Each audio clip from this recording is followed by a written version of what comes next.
የምስራች ድምጽ ነው።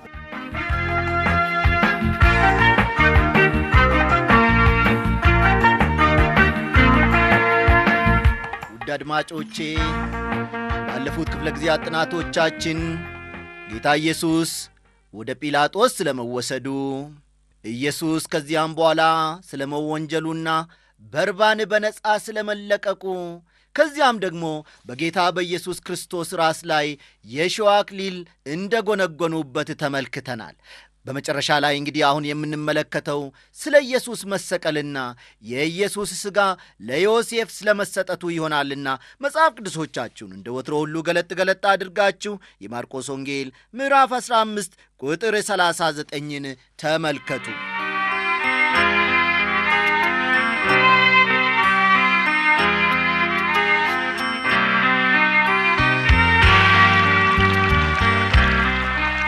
ወዳጆች ጌታ ኢየሱስ ነፍሱን ለአባቱ አሳልፎ መስጠቱና በዚያው ቅጽበት ደግሞ የቤተ መቅደስ መጋረጃ ከሁለት መቀደዱ በአጋጣሚ የሆነ ጉዳይ እንዳልሆነ ተመልክተናል። ቁጥር 39 እንዲህ ይላል፣ በዚያም በአንጻሩ የቆመ የመቶ አለቃ እንደዚህ ጮኾ ነፍሱን እንደ ሰጠ ባየ ጊዜ ይህ ሰው በእውነት የእግዚአብሔር ልጅ ነበር አለ ይላል። በዚህ የመቶ አለቃ ንግግር ውስጥ ታላቅ የሆነ የእምነት ምስክር እንዳለ አምናለሁ። በዚህ ጊዜ የመቶ አለቃው የደረሰበት ማጠቃለያ ይህ ነበረ። እምነቱን የሚገልጽ ከዚህ የሚበልጥ ነገር ምንም ሲል አንመለከትም። ኢየሱስ የእግዚአብሔር ልጅ እንደሆነ መሰከረ። ኢየሱስ ማን እንደሆነና ምንስ እየሠራ እንዳለ መሰከረ።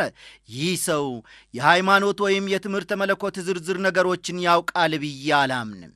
ይህ ሰውዬ በዘመናችን ያሉትን አይነት ታላላቅ የትምህርተ መለኮት መጻሕፍትንም አላነበበም። ነገር ግን ራሱን በክርስቶስ መስቀል ስር የሚያደርግበት ያክል ዕውቀት ነበረው። ታውቃላችሁ ወገኖቼ፣ እግዚአብሔር ሁሌም ቢሆን ከኀጢአተኛ ሰው የሚፈልገው ይህንን አይነት እምነት ነው። ወደ እርሱ በእምነት እንድንመጣ ይጠይቀናል። ይህ ሰው ያደረገው ነገር ቢኖር ይህንን ነው። ሮማዊ ሰው ሰዎችን የመስቀል የጭካኔ ኃላፊነት ያለው ሰው እንደሆነ አስቡ። በዚህ ስፍራ ግን በፍጹም ርኅሩህ ሰው ሆኖ እናገኘዋለን። ቀጥሎ ያሉት ቁጥሮች ደግሞ በመስቀሉ አቅራቢያ ስለነበሩት ሴቶች ይነግሩናል። እስቲ ቁጥር 40ና 41 እንመልከት። ሴቶችም ደግሞ በሩቅ ሆነው ይመለከቱት ነበር። ከእነርሱም በገሊላ ሳለ ይከተሉትና ያገለግሉት የነበሩ መግደላዊት ማርያም፣ የታናሹ ያዕቆብና የዮሳም እናት ማርያም፣ ሰሎሜም ነበሩ። ከእነርሱም ጋር ወደ ኢየሩሳሌም የወጡ ሌሎች ብዙ ሴቶች ነበሩ ይላል። ሴቶች እስከ መጨረሻው ሰዓት ድረስ በመስቀሉ ዙሪያ መሆናቸውና በሦስተኛው ቀን በመቃብሩ ስፍራ ለመገኘት የመጀመሪያ መሆናቸውንም መጥቀሱ በጣም አስፈላጊ ነው። ኢየሱስን በመከተል እስከ መጨረሻ ድረስ ታማኞች ሆነው ተገኝተዋል ሴቶች። ሐዋርያትም ቢሆኑ ደቀ መዛሙርቱ በዚያን ጊዜ ተበታትነዋል። ስማቸው የተጠቀሰና በስም ያልተጠቀሱ ሌሎች ሴቶች ግን በመስቀሉ ዙሪያ በሩቅ ሆነው ይመለከቱ ነበረ። ከቁጥር 42 እስከ 45 ያለውን ደሞ አለፍ ብለን እንመልከት። አሁንም በመሸ ጊዜ የሰንበት ዋዜማ የሆነ የማዘጋጀት ቀን ስለነበረ የከበረ አማካሪ የሆነ የአርማትያስ ዮሴፍ መጣ። እርሱም ደግሞ የእግዚአብሔርን መንግሥት ይጠባበቅ ነበር። ደፍሮም ወደ ጲላጦስ ገባና የኢየሱስን ሥጋ ለመነው። ጲላጦስም አሁኑኑ እንዴት ሞተ ብሎ ተደነቀ። የመቶ አለቃውንም ጠርቶ ከሞተ ቆይቶአልን ብሎ ጠየቀው። ከመቶ አለቃውም ተረድቶ በድኑን ለዮሴፍ ሰጠው ይላል። ወገኖቼ በእነዚህ ቁጥሮች በጣም የሚያስገርሙ ነጥቦች ተጠቅሶ ታገኛላችሁ። የአርማትያሱ ዮሴፍ በጥቂቱ የሚታወቅ የኢየሱስ ተከታይ ነው። የኢየሱስን ሥጋ ወስዶ መቅበር ስለፈለገ ጲላጦስን ገብቶ ለመጠየቅ ታላቅ ድፍረት ነበረው። ይህ ሰው የአይሁድ ሸንጎ አባል ነበረ። ሉቃስ ምዕራፍ 23 ቁጥር 51ና 52ን ተመልከቱ። በኋላ ከሸንጎ አባላትና ከተግባሮቻቸው ጋር በፍጹም አልተስማማም። ይህ አርማትያስ ከምትባለው ከትንሽ ከተማ የመጣ አይሁዳዊ ሰው የእግዚአብሔርን መንግሥት የሚጠባበቅ ነበረ። ሐዋርያቱ ሁሉ በተበታተኑና ራሳቸውን በሰወሩ ጊዜ ይህ ሰው የጌታ ኢየሱስ ደቀ መዝሙር በመሆን የኢየሱስን ሥጋ ጠይቋል። ኢየሱስ ቶሎ መሞቱ ጲላጦስን እንዳስደነቀው ይህ ክፍል ይነግረናል። እንደተለመደው ከሆነ የተሰቀለው ሰው በመስቀል ላይ ተንጠልጥሎ ሳይሞት ለጥቂት ቀናት ይቆያል። ቀስ በቀስም ሰውነቱ እየተዳከመ ይሄዳል፣ ከዚያም ይሞታል። ይህ በጣም ጭካኔ የተሞላበትና ኢሰብአዊ ድርጊት ነው። እንግዲህ ወገኖቼ ከልማዱ ውጪ ቶሎ መሞቱ ጲላጦስን አስገርሞታል፣ ነገሩንም እንዲያጣራ አድርጎታል። እንድናየው የሚያስፈልገው ጠቃሚ ነገር ቢኖር ኢየሱስ ነፍሱን ለአባቱ አሳልፎ መስጠቱን ነው። በመስቀል ላይ ከኢየሱስ ጋር የተሰቀለው እስረኛ ቶሎ እንዲሞት በመጨረሻዎቹ ሰዓታት ጭኑ ተሰብሯል። ኢየሱስ ግን ስለ ሞቱ ጭኑን መሰበሩ አስፈላጊ አልነበረም። ይህም ደግሞ በትንቢት አጥንቱ አይሰበርም የተባለው ይፈጸም ዘንድ ነው። ሌላው የሚያስገርመው ነገር ቢኖር የኢየሱስን ሥጋ የሚያመለክቱ ሁለት የግሪክ ቃላት በተለያዩ ትርጉሞች መጠቀሳቸው ነው። አንደኛው ዮሴፍ የኢየሱስን ሥጋ ጠየቀ በሚለው አረፍተ ነገር ሶማ የሚለው የግሪክ ቃል ተጠቅሷል። በሁለተኛ ደረጃ ደግሞ ጲላጦስ የኢየሱስን ሥጋ ሰጠው በሚለው አረፍተ ነገር ፕቶማ የሚለው የግሪክ ቃል ተጠቅሷል። ሶማ ጠቅላላ ሰውነትን ሲያመለክት ቃሉም ለሰውነት ለሚደረግ ጥንቃቄና ርኅራኄ ጭምር ያገለግላል። ጲላጦስ የኢየሱስን ሥጋ ሰጠው በሚለው አረፍተ ነገር ፕቶማ የሚያሳየው ጲላጦስ አስከሬኑን መስጠቱን ነው። ዮሴፍ የተጠቀመው ቃል ግን ለሰውነት የሚደረገውን ርኅራኄ የተሞላበትን እንክብካቤ ያመለክታል። ዮሴፍ ኢየሱስን ፈልጓል። ጲላጦስ ያደረገው ነገር ቢኖር ግን ሬሳውን በመስጠት ነበር። ልዩነቱን ታያላችሁን? ወንድሞቼና እህቶቼ፣ በዚህ በተናገርኩት ነጥብ ላይ አንድ ጥቂት ነገር ላስገነዝባችሁ እፈልጋለሁ። ማንኛውም አይነት ዋጋ ሊኖረን የሚችለው በጌታ ኢየሱስ ነው። ጌታ ኢየሱስ የከበረን ዋጋ ከፍሎ ባያድነን ኖሮ እኔና እናንተ ዋጋ አይኖረንም ነበረ። በዚህ ምድር በሥጋችን ከብዶን እንቃትታለንና እንደገና ላለሁ የሰውነታችንን ቤዛነት የምንለማመድበት ቀን ይመጣል። ዮሴፍ ባለጠጋ ሰው እንደሆነና የኢየሱስንም ሥጋ በአዲስ መቃብር በጥንቃቄ እንዳኖረ ተመልከቱ። ቁጥር 46ን እንመልከት። በፍታም ገዝቶ አውርዶም በበፍታ ከፈነው፣ ከዓለትም በተዋቀረ መቃብር አኖረው፣ በመቃብሩ ደጃፍም ድንጋይ አንከባለለ ይላል። ሮማውያን ድንጋዩን አተሙበትና ወታደሮቻቸው በታላቅ ጥንቃቄ እንዲጠብቁ አደረጉ።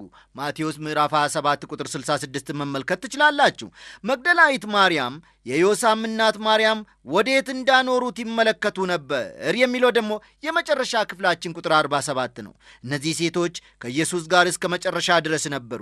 እግዚአብሔር ሴቶችን ይባርካቸው። ታሪኩ በዚህ አላበቃም ወገኖቼ። በማርቆስ ምዕራፍ 16 አስደናቂ የሆነ ብርሃን በሰው ልጆች ታሪክ ውስጥ ሲፈነጥቅ እንመለከታለን። እንግዲህ ከዚህ በመቀጠል የዚህን ምዕራፍ ጥናት በምዕራፍ 16 ውስጥ ተያያዥ አድርገን እንመለከታለን።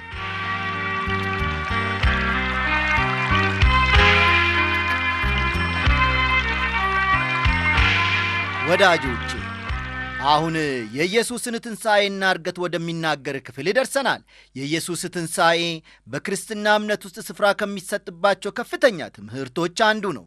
የወንጌል ማዕከላዊ ትምህርት ነው። በሐዋርያት ሥራ መጽሐፍ ውስጥ ያሉት ስብከቶች ስለ ኢየሱስ ትንሣኤ ሳይናገሩ አያልፉም። የእያንዳንዱ ወንጌላዊ የስብከቱ ርዕስ የኢየሱስ ትንሣኤ ነበር። የጥንት ቤተ ክርስቲያንም ለዚህ ትምህርት ልዩ ትኩረት ሰጥታለች። በዛሬው ጊዜ ግን ስለ ትንሣኤ እምብዛምም ሲጠቀስ አይሰማም። በብዙ ቤተ ክርስቲያናት ወይም ማኅበረ ምዕመናን በዓመት አንድ ጊዜ በፋሲካ እሁድ የትንሣኤ መልእክት ይሰበካል። ኢየሱስ ክርስቶስ ተነስቷል። ይህ በሮማ ግዛት ውስጥ የነበረውን ኀጢአተኛ ትውልድ ልብ የሚያነቃቃ የደስታ መልእክት ነው። መልእክቱ በተቀበሉት ሰዎች ሕይወት ታላቅ ለውጥን አምጥቷል። ይህንም መልእክት ለመናገር መልእክተኞች ወደ ዓለም ዳርቻ ወጡ። ዛሬም ቤተ ክርስቲያን ይህንን መልእክት በእርግጠኝነት የምትናገር ከሆነ ታላቅ ተስፋ አላት። ይህ ምዕራፍ ወዳጆቼ በከፍተኛ ደረጃ ለትችት የተጋለጠ መሆኑን ሳልጠቅስ አላልፍም። ምዕራፍ 16 ማለቴ ነው። ይህንን የምጠቅሰው ከአድማጮቼ መሃል አንዳንዶች ይህ ሰው ለምን በዚህ ምዕራፍ ያለውን ጥቅሳዊ ችግር ሳይነካ ያልፋል ብለው ሊጠይቁ ስለሚችሉ ነው ብዬ አስባለሁ። ምዕራፍ 16 ከቁጥር 9 እስከ 20 ያሉት ቁጥሮች በለዘብተኛም ሆነ በአጥባቂ ሊቃውንት ዘንድ የምዕራፍ 16 መሠረታዊ አካል እንዳይደሉ ይነገራሉ። አንዳንድ የግሪክና የእንግሊዝኛ መጽሐፍ ቅዱሶች ከቁጥር 1 እስከ 8 እንደ መሠረታዊ ጥቅስ በመቁጠር በጉልህ ሲጽፉ ከቁጥር 9 እስከ 20 ያሉትን ቁጥሮች ግን በትንንሹ ፊደላት ይጽፏቸዋል። አልፋና ቫቲካን የሚባሉ ታዋቂ የግሪክ ጽሑፎች ማርቆስ ምዕራፍ 16ን በቁጥር 8 ይዘጋሉ። ይህንን ሁሉ ችግር በዝርዝር የማቅረብ ፍላጎት የለኝም። የኔ ፍላጎት ግን ለቁጥሮቹ ትርጉም መስጠት ነው። ቁጥር 9 ልብ በሉ፣ ከቁጥር 9 እስከ 20 ያሉት 12ቱ ቁጥሮች የተገለጡት የመጽሐፍ ቅዱስ አካል እንደሆኑ አምናለሁ። ስለዚህም እንደ ማንኛውም የእግዚአብሔር ቃል ክፍል አድርጌ ቆጥራቸዋለሁ። ሌሎቹ መሠረታዊ የግሪክ ጽሑፎች ይህንን ክፍል የማርቆስ ምዕራፍ 16 አካል አድርገው ይቆጥሩታል። ስለሆነም በሁለት የግሪክ መሠረታዊ ጽሑፎች ውስጥ ስላልተገኘ ብቻ ክፍሉን ከማርቆስ ወንጌል ውስጥ አናስወግደው። ያጻጻፉ ስልት በግልጽና በማያሻማ ሁኔታ የወንጌላዊ የማርቆስ ስልት እንደሆነ ማረጋገጥ እንችላለንና እስቲ ፈጠን ብለን ቁጥር 1 እንመልከት። ሰንበትም ካለፈ በኋላ መግደላዊት ማርያም፣ ያዕቆብም እናት ማርያም፣ ሰሎሜም መጥተው ሊቀቡት ሽቱ ገዙ ይላል። ይህ የሆነው በሳምንቱ የመጀመሪያ ቀን እሁድ ጠዋት ነው። ሽቱውን ገዝተው ሰውነቱን ለመቀባት ወደ መቃብሩ ሲሄዱ ስላላገኙት ሊቀቡት አልቻሉም። ኢየሱስ በመቃብር ውስጥ የለም፣ ሕያው ሆኗል። ከቁጥር 2 እስከ 4 ያለውን ተመልከቱ። የአይሁዳውያን ሰንበት የሚያበቃው ቅዳሜ ፀሐይ ስትጠልቅ ነው። ሴቶቹ እሁድ ማለዳ ወደ መቃብሩ ለመሄድ ዝግጅታቸውን ያጠናቀቁት ቅዳሜ ምሽት ላይ ነው። ከቁጥር 2 እስከ 4 ያለውን መመልከት ይቻላል። በመስቀሉ ስር የነበሩት እነዚያ ሴቶች ናቸው። አሁን ወደ መቃብሩ የመጡት እነዚህ ሴቶች በመስቀሉ ስር ሆነው በኢየሱስ ላይ የሚካሄደውን እስከ መጨረሻ ሲከታተሉ ነበረ። በመቃብሩ ስፍራ ለመገኘት ደግሞ የመጀመሪያዎች ሰዎች ሆነዋል። በዚህ ወቅት የደቀ መዛሙርቱ ሁኔታ ምን ይመስላል ብላችሁ ትጠይቁ ይሆናል። ጌታ ኢየሱስ ከሞተ ዘንዳ በወቅቱ ያለው ትኩስ ዜና እስከሚቀዘቅዝና በእነርሱም ላይ የሚያንዣብቡ አደጋ እስከሚበርድ ድረስ መሰወሩን ነበር የመረጡት። ወደ መቃብሩ ለመሄድ ፍላጎት ነበራቸውን ትሉኝ ይሆናል። ይህ ፍላጎት እንዳላቸው ለማረጋገጥ አይቻልም። ከሁኔታቸው ሲታይ ግን ወደ መቃብሩ ለመሄድ ዕቅድም ሆነ ፍላጎት አልነበራቸውም። እነዚህ ሴቶች ግን ጠዋት በማለዳ ፀሐይ ከመውጣቷ በፊት የኢየሱስን ሰውነት ሊቀቡ እንደፈለጉ እንመለከታለን። ወደ መቃብሩ መግባት እንዳይችሉ በመቃብሩ አፍ ላይ የተዘጋው ትልቅ ድንጋይ እንቅፋት እንደሚሆንባቸው ሳይገነዘቡ አልቀሩም። ነገር ግን ድንጋዩ ከመቃብሩ አፍ ላይ ተንከባሎ ሲያገኙት ችግሩ እንደተቃለለ አዩ። የኢየሱስ ሰውነትም ወይም ሥጋ በመቃብሩ ውስጥ የለም። የሰማይ መልእክተኛ ግን የትንሣኤውን ብስራት ይዞ ከጎናቸው ቆሟል። መቃብሩ ባዶ መሆኑ የተረጋገጠና መሠረቱ የጸና እውነት ነበረ። የመቃብሩ ባዶ መሆን በሮማውያን ባለሥልጣኖችም ተረጋግጧል። ከቁጥር 5 እስከ 7 ያለውን ተመልከቱ። ወገኖቼ አንድ ነገር ላሳስባችሁ ወዳለሁ። ስለ መቃብሩ ባዶነትና ስለ ኢየሱስ ትንሣኤ ሙሉ የሆነ ገጽታ እንድታገኙ በአራቱ ወንጌሎች በስተመጨረሻ አካባቢ የሚገኙትን ምዕራፎች አንብቧቸው። በአንዱ ወንጌል ያልተጠቀሰው ወይም ያልተገለጸው በሌላው ስፍራ ደግሞ ተጠቅሶ ታገኛላችሁ። የመቃብሩ ባዶነት ለትንሣኤው ታላቅ ማስረጃ ነው። አንድ ሎርድ ሊንድሃርስት የተባለ ታላቅ እንግሊዛዊ ሰው ስለዚህ ማስረጃ የተናገረውን ልጥቀስላችሁ። እንዲህ አለ። ምን አይነት ማስረጃ እንደሆነ በሚገባ አውቀዋለሁ። በእውነት እነግራችኋለሁ፣ ይህ ማስረጃ በትንሣኤ ታሪክ ውስጥ ታላቅ ግምት የሚሰጠው ነው ብሏል። በመቃብሩ ቦታ አስቀድሞ የተገኙ ሴቶች ተልእኮ ተሰጥቷቸዋል። ያውም እንዲሄዱና ለደቀ መዛሙርቱ ሪፖርት እንዲያቀርቡ በተለየ ሁኔታ ተነግሯቸዋል። መልአኩም ቢሆን ደቀ መዛሙርቱ ወደ መቃብሩ ስፍራ ይመጣሉ ብሎ አልጠበቀም። ጌታ ኢየሱስ አስቀድሞ ተስፋ እንደሰጠ በገሊላ እንደሚያገኙት መልአኩ ነገራቸው። ዮሐንስ 21ን ተመልከቱ። በዚህን ሰዓት እነዚህ ሴቶች ምን ያህል እንደሚደነቁ ወገኖቼ ልትገምቱ ትችላላችሁ። ይህንን የጌታን ትንሣኤ ለመናገር ቃላት እንደሚያጥራቸውም ልትገምቱ ትችላላችሁ። መንቀጥቀጥና መደንገጥ ይዟቸው ነበርና ወጥተው ከመቃብሩ ሸሹ። ይፈሩ ነበርና ለማንም አንዳች አልነገሩም ይላል ቁጥር 8።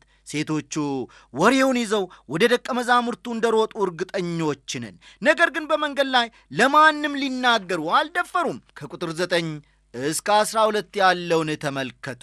ከሳምንቱም በመጀመሪያው ቀን ማልዶ በተነሳ ጊዜ አስቀድሞ 7 አጋንንት ላወጣላት ለመግደላዊት ማርያም ታየ።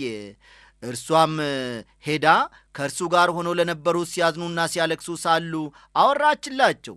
እነርሱም ሕያው እንደሆነ ለእርሷም እንደ ታያት ሲሰሙ አላመኑም።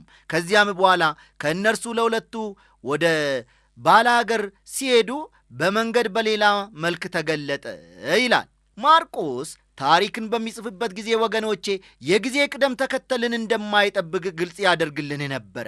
አሁን ግን የተለየ ሁኔታን እናያለን። ያውም ታሪክን በቅደም ተከተል ሲያስቀምጥ ነው። ኢየሱስ በመጀመሪያ ለመግደላዊት ማርያም ታየ ይላል። ደቀ መዛሙርቱ መግደላዊት ማርያም የነገረቻቸውን አላመኑም። ከዚያ በኋላ ወደ ገጠር ለሚሄዱ ለሁለት ሰዎች ታያቸው። በሉቃስ ወንጌል መሠረት እነዚህ ሁለቱ ሰዎች የኤማውስ መንገደኞች ናቸው። ቁጥር 13 እና 14 እነርሱም ሄደው ለሌሎች አወሩ፣ እነዚያንም ደግሞ አላመኗቸውም። ኋላም በማዕድ ተቀምጦ ሳሉ ለ11 ተገለጠ።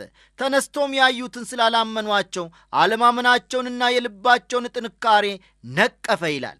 ከዚያም በመቀጠል ጌታ ኢየሱስ ለ11 በጋድ እንደተገለጠላቸው ከዚሁ ክፍል እንመለከታለን። ሆኖም ማርቆስ እያንዳንዱን ዝርዝር ጉዳይ አይነግረንም። ቁጥር 15 ላይ እንዲህም አላቸው፣ ወደ ዓለም ሁሉ ሂዱ፣ ወንጌልንም ለፍጥረት ሁሉ ስበኩ ሲላቸው እንመለከታለን። ይህ የድርጊት ወይም የተግባር ወንጌል ነው። አሁን እነዚህ ደቀ መዛሙርት በተግባር ውስጥ እንዲገቡ ጌታ ይነግራቸዋል። መሄድ አለባቸው። ዛሬ እኛም ለእግዚአብሔር የተግባር ሰዎች እንድንሆን ቃሉ ይነግረናል። ዛሬ ወገኖቼ የእግዚአብሔርን ቃል ይዛችሁ ለመውጣት ምን እያደረጋችሁ ነው ያላችሁት? የእግዚአብሔርን ቃል ይዛችሁ በመውጣት የየበኩላችሁን ድርሻ እንድትወጡ ዘንድ ያስፈልጋል። ወዳጆቼ ይህ የእኛ የሥራ ድርሻ ነው። ቁጥር 16 ያመነ የተጠመቀም ይድናል፣ ያላመነ ግን ይፈረድበታል ይላል።